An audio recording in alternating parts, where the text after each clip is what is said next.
There was a hospital that once stood at the end of the street where I lived. It was a hospital for children who had illnesses that could not be cured. My grandmother was a nurse there in the late 1940s and early 50s. She adored the children, despite their ailments. She had a friend who also adored the children. Her friend, Rosalie Frederick, would bring fresh baked pies from her home and ask the children if they would want to play games. The children loved games, especially when it involved a special reward. If one of those children would beat Rosalie in a game, they would have the pie first before dinner. If they did not, Rosalie would eat it all by herself. Of course, it was not true. Rosalie always allowed the children to beat her in a game. One day, in the autumn of 1953, Rosalie brought her signature chocolate pie for the children. "Let's play hide and seek," she said to them. My grandmother insisted that they stay indoors as the weather had been rainy and the ground had still a bit muddy. Rosalie said she would count to 50, and the children would hide and try to beat Rosalie by getting to the safe spot in the kitchen where the pie was.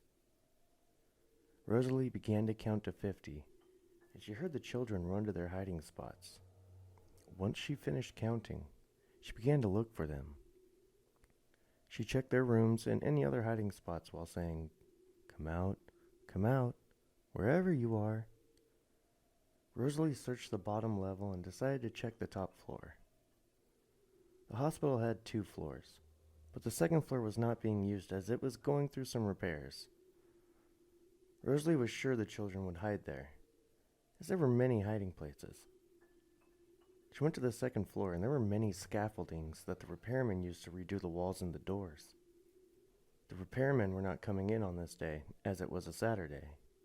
She checked the first few rooms, but no children. She didn't notice that one of the scaffoldings was not properly set up.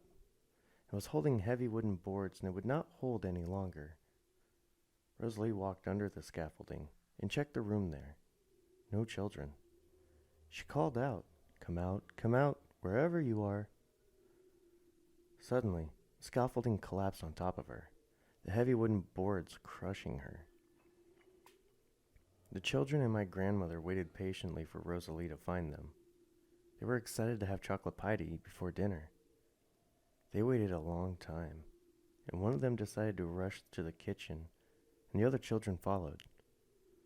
My grandmother got really worried when Rosalie didn't show up. She and the children waited for her in the kitchen. "Can we have a bite?" one of the children said. "Let's wait a few minutes," my grandmother said, and so they waited. When it started getting late and dinner was getting ready, my grandmother decided to go look for Rosalie. She had asked the cook to keep watch over the children while she went to look. My grandmother checked everywhere on the first floor, but no Rosalie. My grandmother knew something was wrong. Her best friend was never into pranks. She then thought of the second floor. She was told to not let the children go up there as it was not safe. She went up there anyways. She found the collapsed scaffolding, and to her horror, she saw the crushed body of her best friend, Rosalie Frederick. Emergency personnel arrived, but it was already too late to save Rosalie. Children were heartbroken over the death of their beloved playmate. Rosalie's body was set in a closed casket as she was too horrific to look at. Her funeral was held on the hospital grounds, and the children and my grandmother attended. My grandmother decided to leave the hospital on Christmas. She bid farewell to the children and said she would pray for their health. Before she left, she went to the second floor where her best friend was killed. She bid farewell.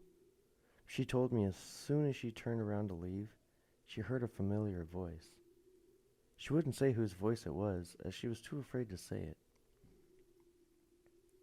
A few years before the hospital was set to be torn down, my friends and I decided to check it out.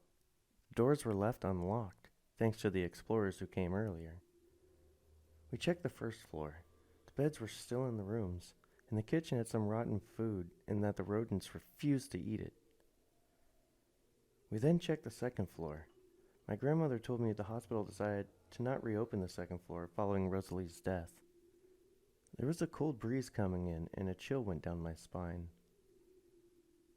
Then we heard a woman's voice. Come out, wherever you are." I noticed that my friends' faces turned white. "Did you hear that?" one of them asked. The voice came again. Come out, wherever you are." "Who's there?" we shouted. The voice repeated much louder this time. Come out, wherever you are." We turned and ran. We reached the stairs and we ran out as fast as we could. Today, the hospital is gone, making way for new houses. The bodies of the children who died there were moved to another cemetery. Grave workers also found the body of Rosalie Frederick. Each of the children, including Rosalie, were given a funeral and were buried in a churchyard, not far from where the hospital once stood. My grandmother attended the funeral, and I went along. I was terrified of seeing Rosalie's casket, but I knew that she would be happy to be with the children she adored. Whenever I walked past the former hospital grounds, I swore I could hear Rosalie's voice, calling out to the children that she played with. Come out, wherever you are."